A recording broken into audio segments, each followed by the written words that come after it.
President Trump says the U.S. is earmarking billions of dollars for coronavirus testing. This as COVID-19 makes its presence known at the White House. CBS 2's Dick Brennan reports.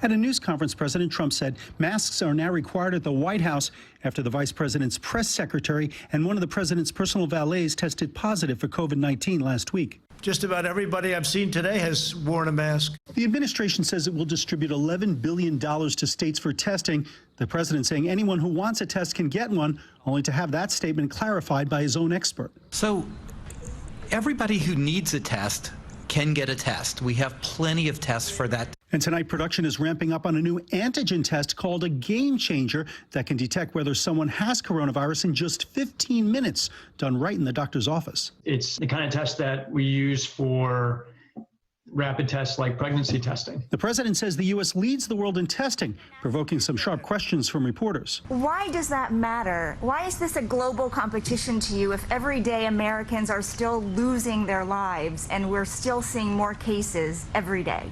Well, they're losing their lives everywhere in the world, and maybe that's a question you should ask China.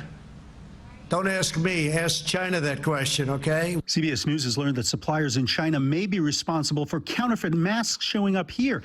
In Massachusetts, first responders discovered that some of the masks they were relying on, supposed to filter out 95% of airborne particles, were actually filtering less than 30%. We now see counterfeit masks coming on the market, and that's because there's not a coordinated response and coordinated oversight coming from the federal government. The Chinese government says it's now cracking down, seizing 89 million shoddy masks, but it's not clear how many of them have already made their way to the U.S.